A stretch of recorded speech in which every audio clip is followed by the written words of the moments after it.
Welcome to Everything Co-op, bringing you information on how cooperatives can help improve your quality of life. This show is being sponsored by the National Co-op Bank, NCB.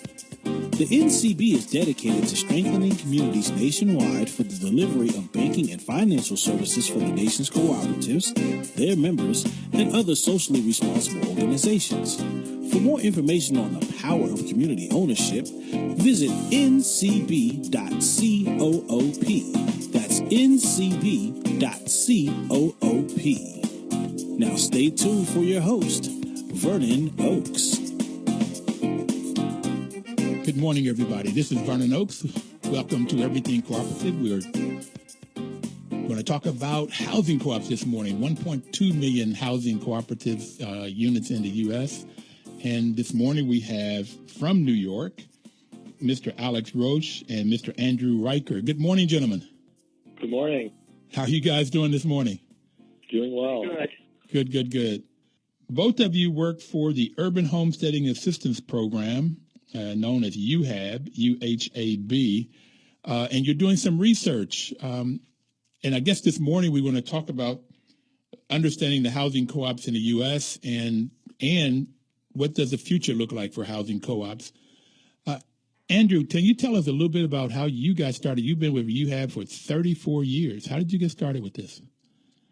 Well, I first learned about co-ops, I guess they were and always have been a very well-kept secret. But my first experience with co-ops was when I was in high school back in the 60s when I joined REI and actually learned about co-ops for the first time.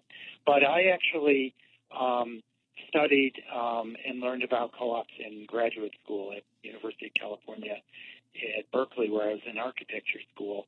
And the founder of UHAB, Don Turner, became a professor there. And it was through my work with him that I learned about the work in New York and learned about co-ops in California, and actually did a little bit of work in the state of California when he became the head of housing for the state about co-ops. So it really was through my work in graduate school, and actually spent a couple of years in New York as a VISTA volunteer in the middle, and I worked on co-ops then. So. Well, it was excellent that you got it in school, because most people don't. I know I did not learn anything about co-ops in my formal education. It was only when I started managing housing co-ops that I learned about co-ops and have fallen in love and very passionate about them, which is some of the things we'll talk about today. And Alex, how did you get involved? I got involved also through school, in graduate school, I guess more generally with housing, as my thesis research looked at gentrification and tenant organizing. And that's how I found out about UHAB. Although, UHAB mostly works with co-ops, we also do some tenant organizing. And then I was working on, after grad school, I had an internship with a city council member, Helen Rosenthal, researching the various forms of affordable housing in her district, the Upper West Side. And I came into looking at co-ops through looking at the Mitchell-Lama co-ops on the Upper West Side. And then through a friend, I found out about the job that I have now at UHAB, another research position, which we'll talk more about soon. Okay. Well, there's a lot that we can take from what you have just talked about, but let's go to the research first, and then we'll go into what are some of the benefits of housing co-ops. So I guess, Alex, what is the research that you're doing? So the project, Building Capacity to Serve and Grow Housing Co-ops, is looking to compile an up-to-date census of shared equity housing co-ops. What we mean by shared equity is all co-ops that are either limited equity, zero equity, or another variation of the model that emphasizes affordable housing or affordability. So far, those are the main research activity is basically doing a lot of outreach and some, searching books and articles on the internet to find out where all the co-ops are, and constantly refining all the information I'm gathering. And there's a lot of research challenges about working with data and the different data sets that I've been encountering and what they look like, and trying to put everything together in one format. And then So the second effort is the survey aspect, which we just started about a month ago. We have two surveys, one that's looking to survey the co-ops themselves, and then another survey of organizations that work with co-ops. Basically the survey of co-ops is to find out how they came to be, how they sustain as affordable, and what challenges they are looking at. And similar with the organizations, how do they work with housing co-ops? What do they do with them? What would they like to do with them? So it's gathering a lot of information, which can be fun. It can also be challenging, boring sometimes, and tough. But it's all worth it.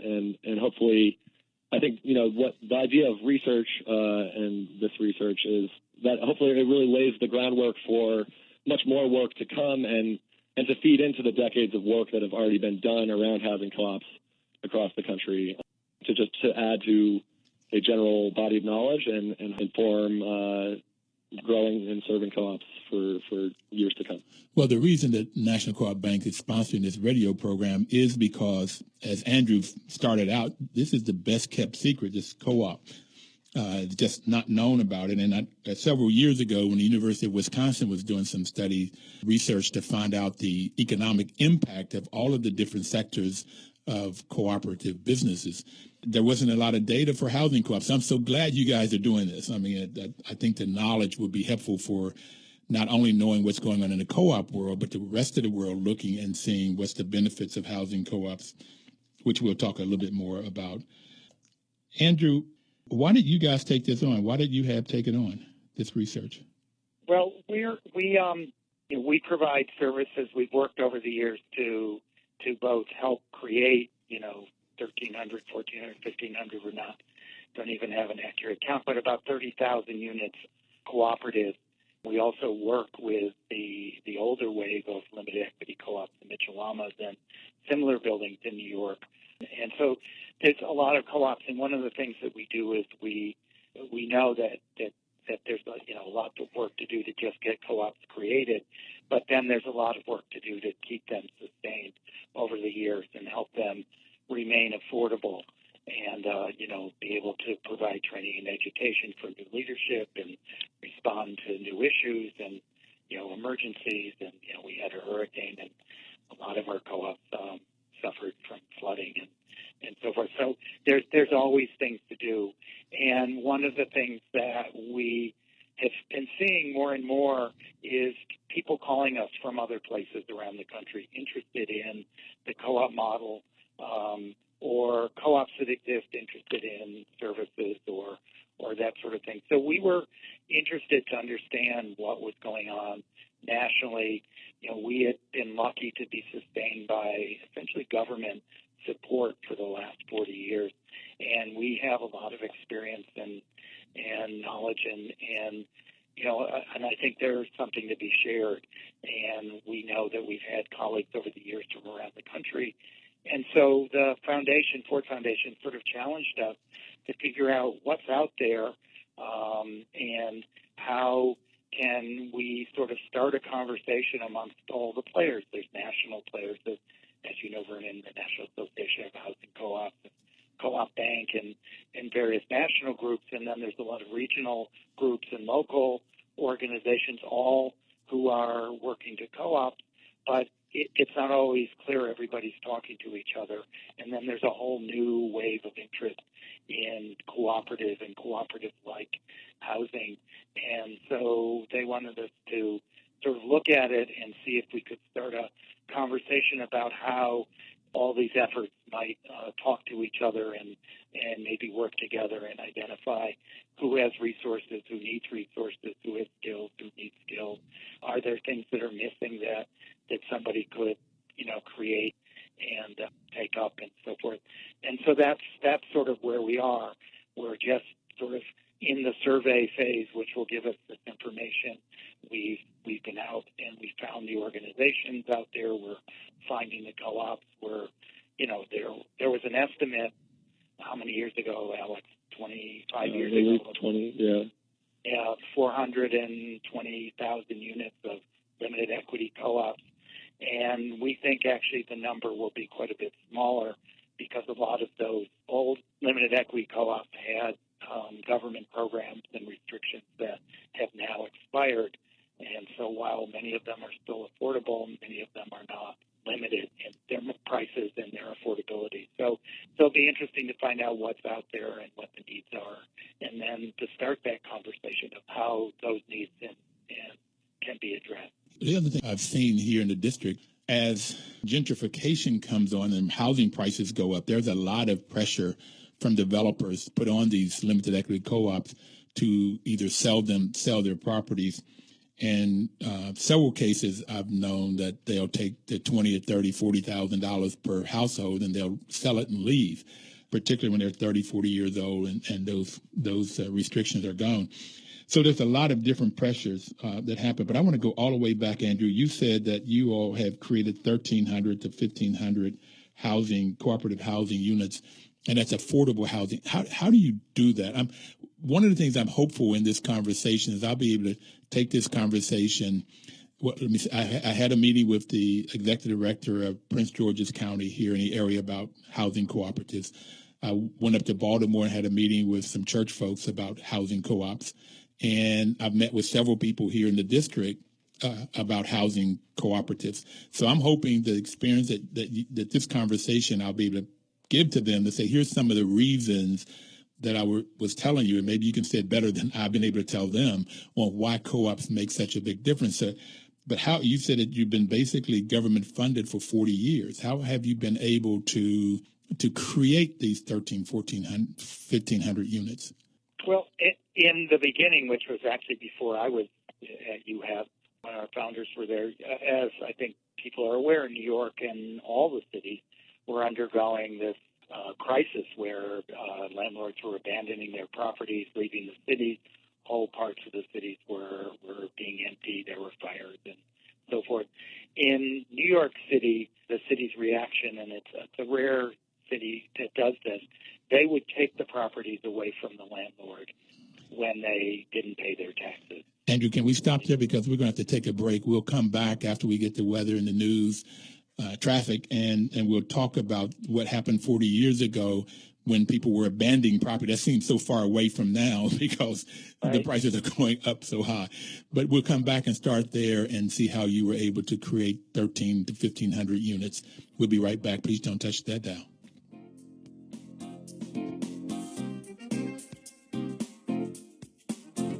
News updates on the web at WOLDCnews.com.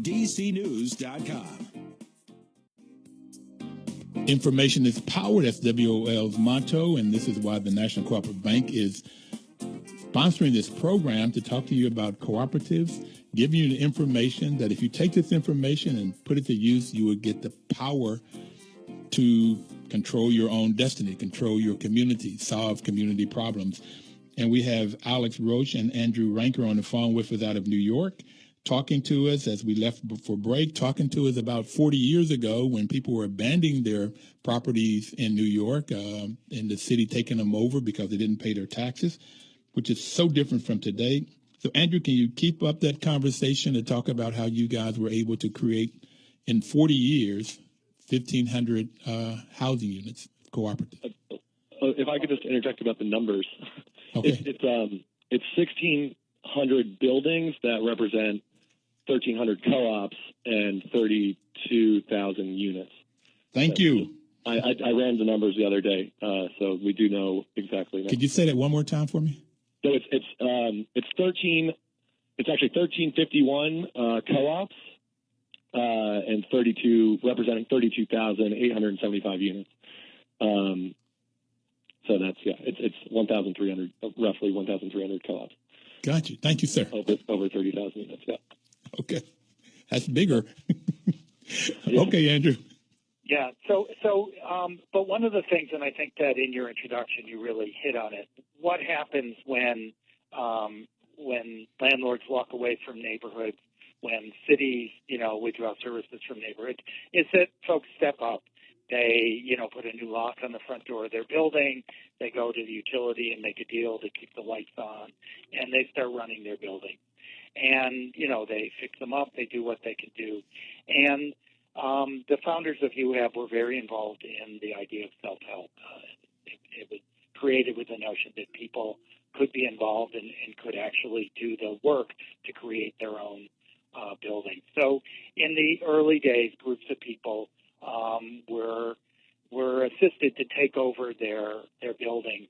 And because the city had no other notion as to what to do with all these properties, there was, certainly tacit support. And one of the things we tried to do was use the government loan programs that were available for other developers and other, community groups that were doing housing for rental to do these homesteading projects, to do these self-help housing projects. And it was certainly a very popular program and had a lot of press, and the numbers started to grow, but they were small. In the late 70s, the city was still facing this abandonment crisis, and it was trying to get landlords to stop walking away from their buildings, and rather than waiting 10 years and then 5 years and then 3 years, in 1978, they said, if you don't pay your taxes for 1 year, we're taking your building. And they actually took 11,000 buildings in that year. A building in New York is on average 25 units, so it was literally a whole city's worth of buildings. And because they were taking them so quickly, rather than them being run down and having caught fire and all the other things that happened and being empty, 4,000 of these buildings were still occupied. And so all of a sudden the city also became the manager of a large number of occupied but in terrible condition properties.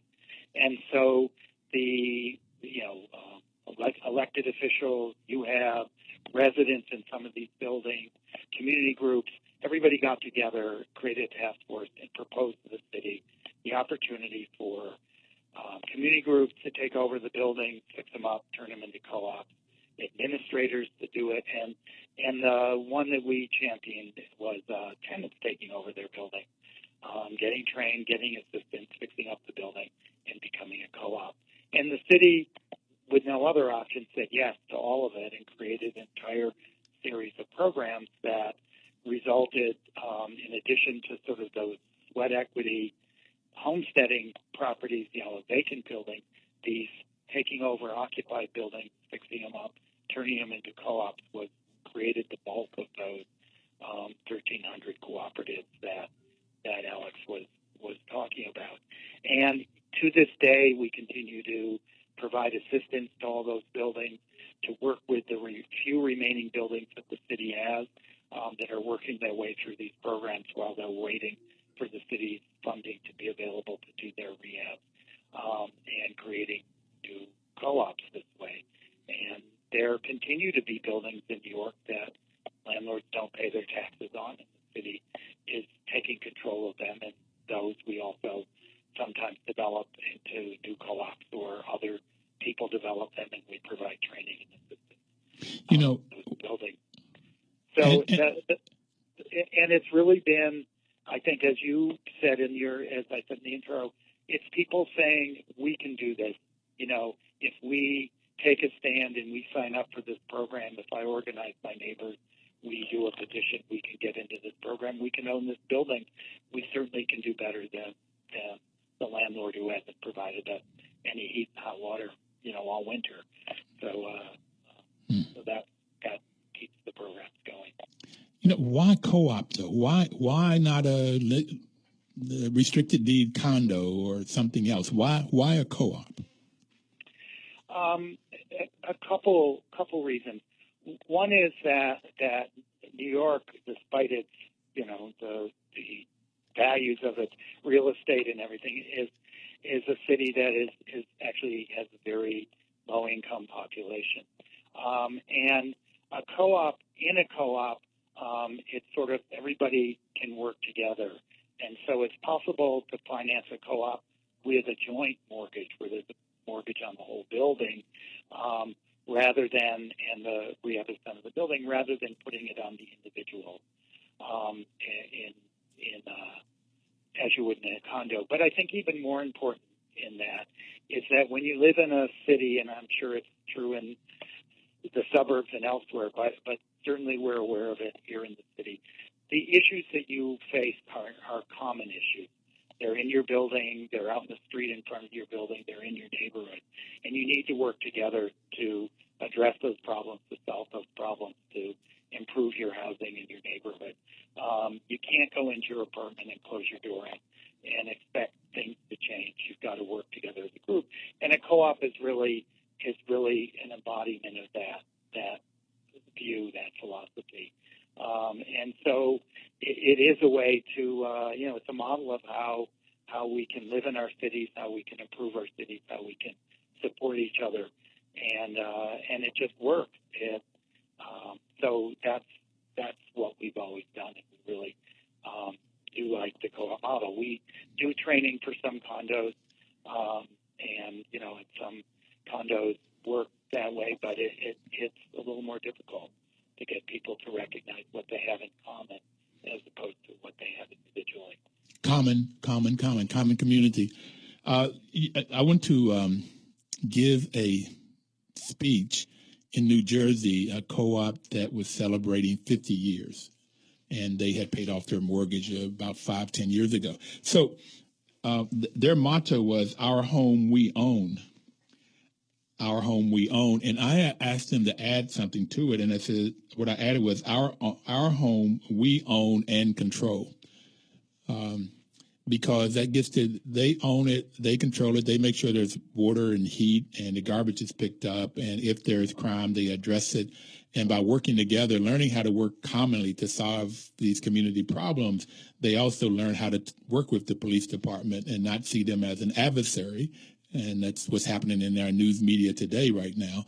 But they learn how to work with Congress people and city council people, aging. They just, all of these different people they can work with, so they can work together to solve their problems. And I like the idea that you just can't go in and shut the door and think that things are going to get better in the hallway or out in the streets.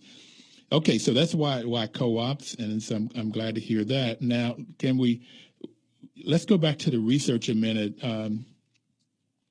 Alex, on the research, you said that you have been getting data to find out how many people are out there, how many co-ops are out there.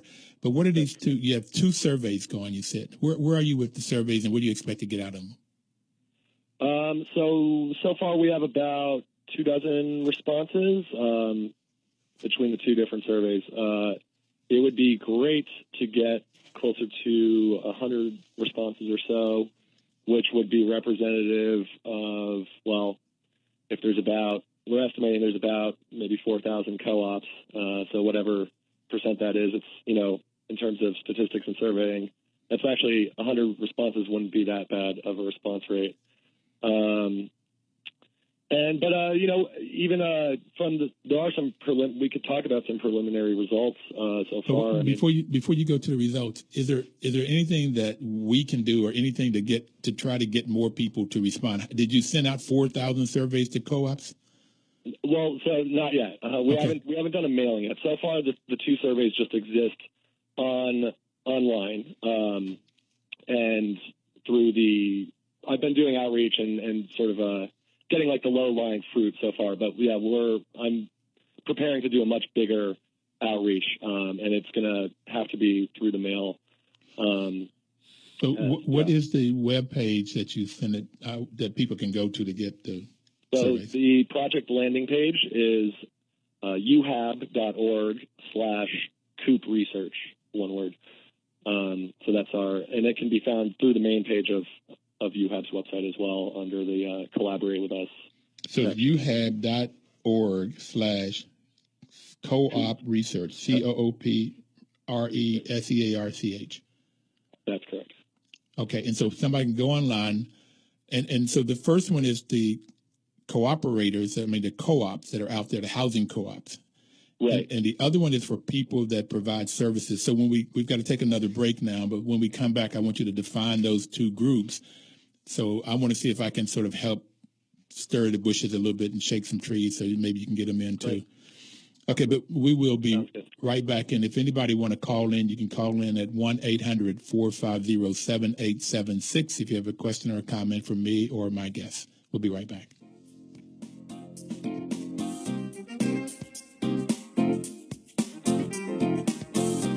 News updates on the web at WOLDCnews.com. Welcome back. This is Vernon Oakes on Everything Cooperative, talking to you about the benefits of cooperatives, and the National Cooperative Bank is sponsoring this program.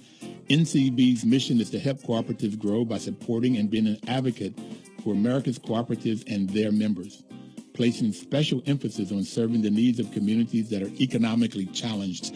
And we have this morning with us Andrew Reicher and Alex Roesch. They are taught from New York, and we're talking about economically challenged communities, particularly when landlords leave the properties or don't pay the property taxes and the city takes them over. And that could be in New York or the Washington, D.C. area, or it could be in rural America. It's any economically challenged communities, what the National Co-op Bank is challenged to do by Congress. They enacted that to do that. So right now we're talking about research, and Alex is sending out, or you can go online to get a survey, and he's looking at two groups. That's co-ops, housing co-ops, about 1.2 million cooperative units in the U.S., and also people that provide services. You can go to UHAB.org, UHAB.org/co-op research. So, Alex, you were telling us where you are in sending out and getting responses for this? Exactly. So in addition to the project-specific outreach that I've done, I've personally spoke with over 100 people and that's a mix of practitioners and folks that actually live in co-ops and sometimes both. In addition to that, we've been in touch with the Midwest Association and a little bit with the National Association, and we're really working on, I think, the regional associations and the national associations will be a great help in informing people about the research and hopefully facilitating some increased survey results. So we haven't done a mailing yet, but potentially using member lists or some way, working with those associations, I think will be great. The Midwest Association and Richard Berenson has been wonderful in helping to distribute via their newsletter to inform their members about the project, a little blurb for us. So it's ongoing, and basically, we need to vamp up our mailing list and work on getting all the envelopes together and actually doing a mailing, because a lot of the co-ops out there will, I think, definitely respond better to something in the mail. Not everybody's as plugged into the internet, and we know a lot of our co-ops in New York aren't necessarily. So listen, we're going to come back and talk about this, but we have Renee on the line with a question. Renee, what's your question? My question is, I would like for your caller, and good morning, and thank you for taking my call. Good morning. To explain the advantages of a cooperative over a homeowners association. From what I'm hearing, cooperatives offer a better bang quote for your buck than just being a homeowner living in a subdivision. So perhaps your guest can explain to me what the advantages would be for homeowners to have a cooperative with their home ownership versus just being separate homeowners in a subdivision. Thank you. Excellent question. Thank you, Renee. I'll take my answer offline. Thank you. Which one of you would like to answer that? This is Andy. I'll give it a try. Co-ops have some advantages.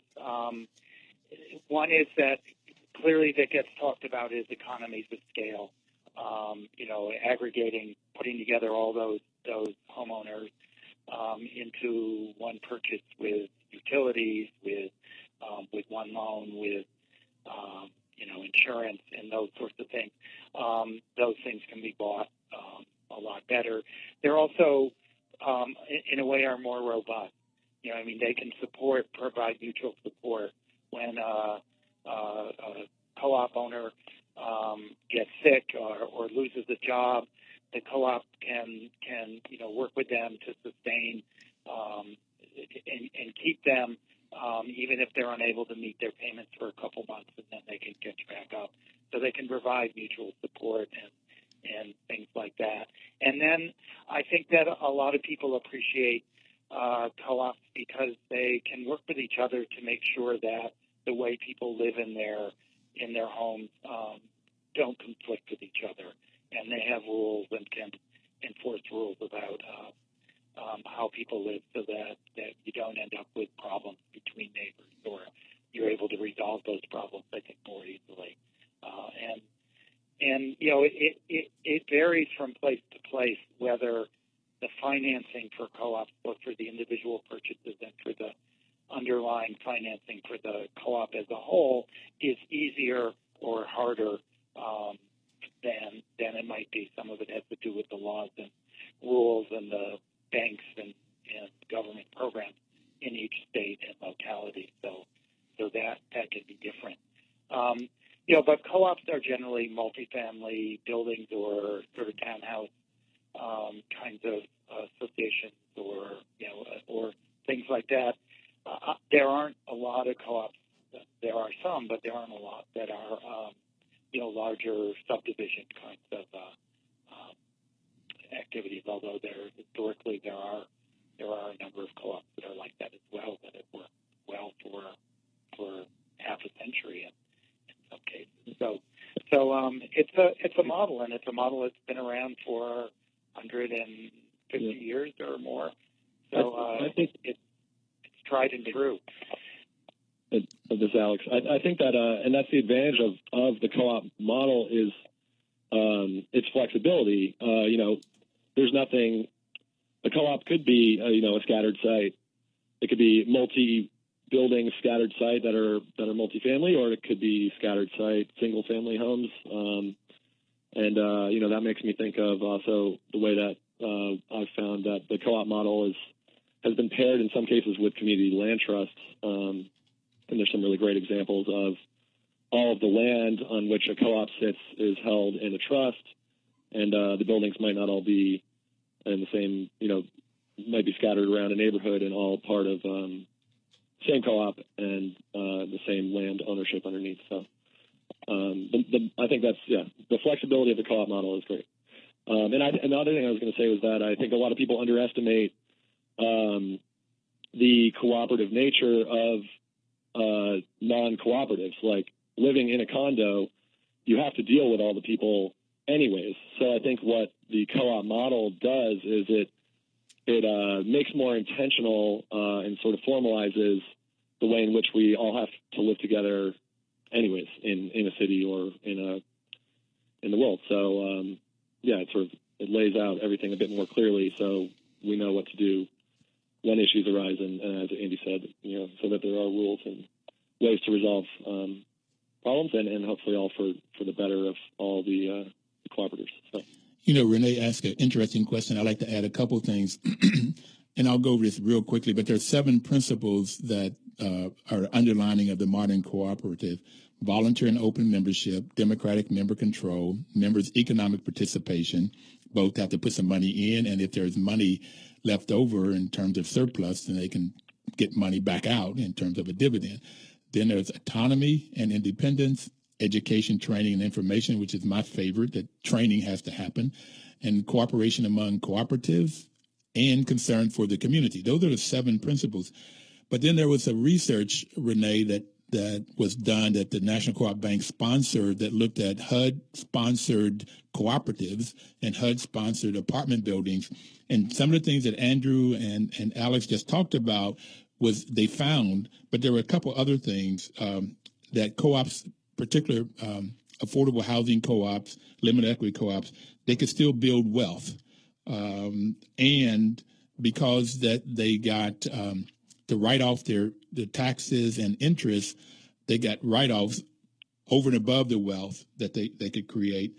The rents were lower than an apartment building, and the co-ops were lower because what Alex and Andrew have already talked about, people take better care of them. They take care of their properties.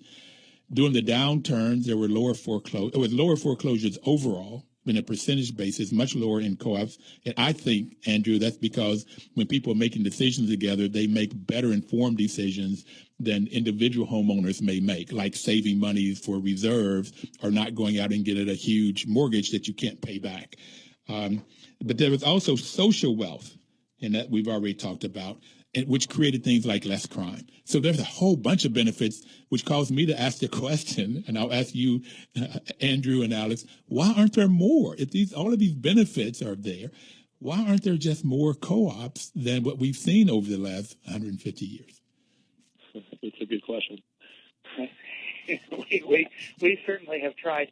I think that the thing about that we certainly know in our work is that creating co-ops is a people process. I mean, there's a lot of development in real estate development, and that has its own challenges, its own rewards.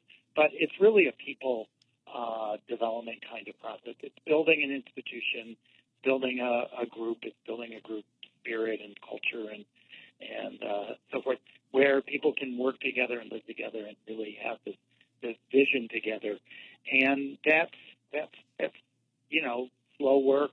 It's less efficient than just hiring a for-profit developer, giving them a subsidy and say, build a big apartment building for us and hit these numbers, this rent, this income level.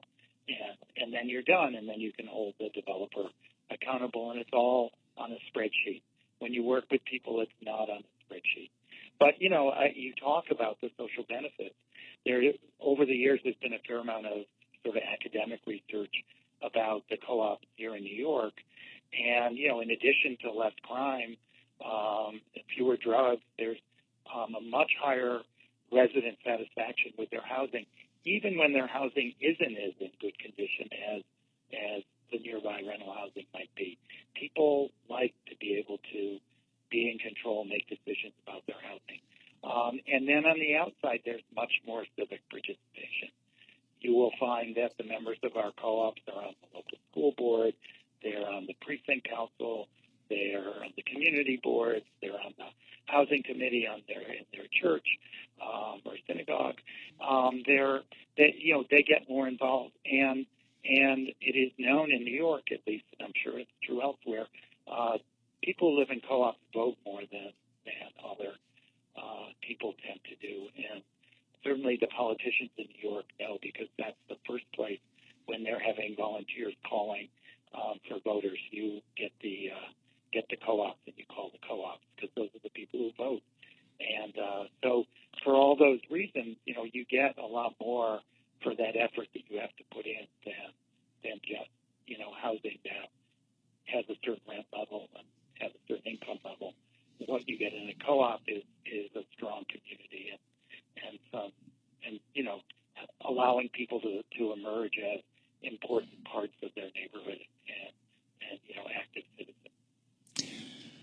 I've heard it on this program. We've been on this program for a year, 9 months now, and I've heard that sentiment, whether it's somebody talking about Senegal or Peru, no matter where it's talked about, or here in the U.S., it's always been that people in the co-ops are much more civic-minded. They get on the school boards, they run for city council, and they get out and vote, which is another reason for more co-ops. But Leila Mack, she's on the city council in Greenbelt, and Greenbelt has 7 co-ops in this little bitty city right outside of D.C., and she said it's hard work.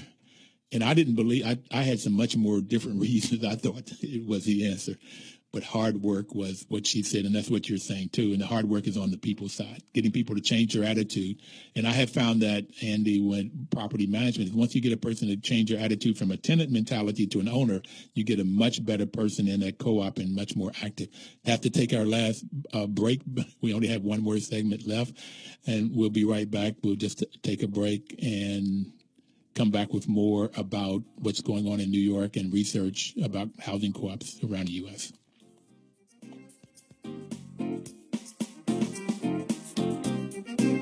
News updates on the web at WOLDCnews.com. Information is power, and again, that's why NCB is sponsoring this program, to give you the power, the information that you need to start a co-op, whether that's a worker cooperative, that's the people that own the business, if they're the employees, it's a worker cooperative, or if it's a consumer cooperative like a housing co-op or a credit union. A grocery store, a food store could be either worker co-ops where the employees in a food store owns the business, or it could be a consumer co-op where people that go in and buy the products in the food co-op. So it could be co-op can be any business that you can think of, any kind of business. It depends on who owns it and who controls it. And today we're talking about housing co-ops around the U.S. And Alex, I'm going to go back to the second group. You got the housing co-ops that you're sending out surveys. The second group are the people that provide services. And who are those kind of people that you're sending surveys out to? A lot of other nonprofits. We're looking to get responses from management companies that work with co-ops, lenders, and mostly nonprofits. Any others I'm missing, Andy? Accountants, I think. Yep. Development consultants. People who create co-op. Okay, so anybody that's in the co-op world that has a relationship to housing co-ops, at least, whether they're developers or management companies or banks, that's the people you want to get responses back. Right. And a lot of nonprofits that provide organizational or technical assistance for residents. That's a big one. I think 80% of people have responded to that. Right, and I think the goal of both sides of the research, I think, as we said, is we want to find out from the co-ops what services they're getting, how they're getting the help they need to sustain themselves, and are there gaps in that service?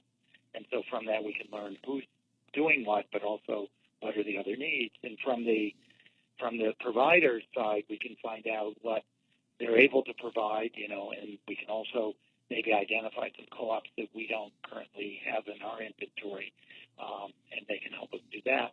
But then also, what services do they provide that there may be a co-op in their area that needs it? And so we can figure out ways in which those connections can be made. But also, what do they see in the world of co-ops that are preventing them from creating more, which was the question you asked before. Is there missing financing? Is there legal models that are missing? Are there, just best practices that need to be better known?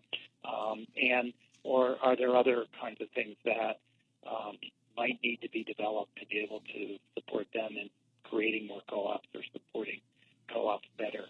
And once we figure this out, to have the conversation to try to put that all together into something where we can see more co-ops and support the ones we have.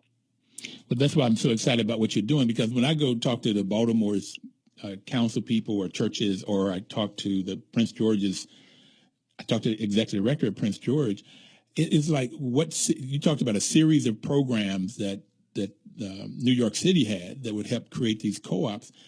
Well, when you start new, these series of programs aren't there, and it would be nice to have a little pamphlet or something that say, here are the kinds of legislation that you need, the kinds of money that you need, the kind of support that the new co-ops will need, because the training doesn't start and last for 3 months. It's every year, and every time there's a change in the board, you need this training going. So I would love to see that research, the results of the research, to help me to understand as I talk to people how to get more co-ops.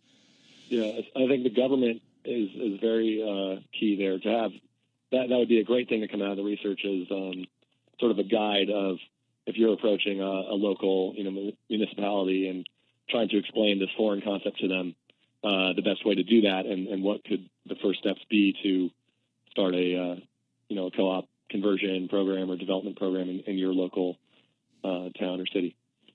Well, being a property manager, which I mentioned earlier, this is how I got introduced to co-ops. I have found that in order to have a successful co-op, you have to have good governance first. That's a board of directors normally, and good management, in that order. So, and both of them have to have knowledge and integrity. And the most important for those two I found is integrity, and that is knowing the bylaws and the rules of the land, the laws of the land, and then sticking to those. And if you find that you can't stick to bylaws, then get the community to change them. house rules, bylaws, whatever it might be. So, Andy, what have you found that would make do you agree with this? And what do you find that would make co-ops, housing co-ops successful? Oh, by the way, it's very hard for small co-ops, 4 units, 10 units, 20 units, to afford to hire a management company, but they still need good management, whether they do it themselves or whatever. We're on radio, so you can't see me smiling, but your statement is really key. I hear it in your voice. I hear it in your voice. Go ahead. Right. But the division between governance and management is really important. Buildings, 80% of our buildings, because they're smaller, they're in 20 units, 25 units or less. Self-manage. It is a constant thing that we work on. Is the buildings have to understand that your board of directors is governing it. They are the ones who are in charge, and the manager is carrying out the policies that the board and the co-op members have set for themselves. And it requires, especially when you have an outside manager like yourself, an outside manager to recognize that the building's going to work best when that's what's going on. And therefore, I'm sure you encourage your board to play their role, to do their governance. Tell me what your policy on is. Let's work together and develop a policy on that, so that what the manager is doing is reflecting the position and the needs and the desires of the residents, the members of the co-op. And I think that is key.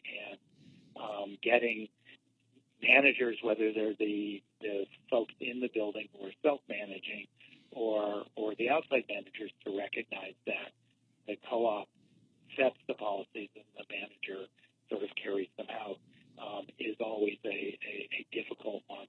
And it's not just internal. It's also important externally to make sure that the lenders and the government agencies understand that this isn't a regular corporation where you call the president and they'll make a decision and they'll do something. This is a co-op where if you call the president's going to go to the board, and the board's going to discuss it, and maybe they'll put in the newsletter, and there'll be more discussion, and then they'll have a decision, and then they can get back with the decision. And it is, frustrating sometimes for outside people to not be able to just call one person and get a decision. And it's what makes co-ops, work so well, is that these decisions are made democratically. And when you have a democratic bottom-up decision, it's so much easier to implement. I learned that in business school, but more often than not, people will not take the time, because it does take time to get everybody to weigh in to the decision and get a vote and then carry that vote on. So again, that's why I like co-ops. Once a decision is made, then the implementation works so much better. But what are anything else that makes co-ops function better? I mean, then I guess what are the ideas of how to get more co-ops formed and stay in existence? Anything you've learned so far from your survey? What I was going to say is that having good documents, having good rules and documents that provide sort of a good set of instructions for buildings about how they're going to function in the future, I think is important. Especially if you have changes in leadership and you have varying ideas, it's nice for people to have some place where they can go back to and say, oh, well, this is what this was set up to do. And I think a lot of our co-ops run into problems when there's an absence of these kinds of rules. And you had talked about the high pressure from now the escalating real estate market is even higher here in New York, and in the absence of rules, we're seeing co-ops struggling. Should we be selling in high prices? Should we be selling our building? Should we be, doing this and that? Or didn't we get into this to preserve this housing for ourselves and our children and the next generation of people who need them? And you see this conflict playing out in the co-ops as they struggle with these enormous pressures of gentrification and speculation that are going on in our New York City neighborhood. And so having clear rules and expectations and guidelines and training and stuff is really important to sustain these co-ops. We only have another minute left, so do you have any words of wisdom for me or city councils or people out there? Well, I guess it's the last couple of minutes. Thanks very much for having us. The plug that I'll give is that, just to reiterate, this research, I really hopefully this research is laying the groundwork for much more work to come and to feed into what's come before. And so I hope that people like the regional national associations and groups that are out there see that this research is for everyone and will hopefully inform and guide us into the future. So the more we know, the better. I also would recommend that people go look on that co-op research page, because there's also an interactive map that you can go find and see where the co-ops are. And I think even in some of the cities where council members or groups might think there are no co-ops, they'd be surprised to see co-ops in their city and co-ops in their region, and they're everywhere. And also people might know about co-ops and can let us know if they're not on there. Okay. But I think there's lots of good information, and thank you. Need to reach out. Thank you guys very much for being on. And have a great day. Thank you so much. All right. Thank you. Bye-bye. 1450 WOL.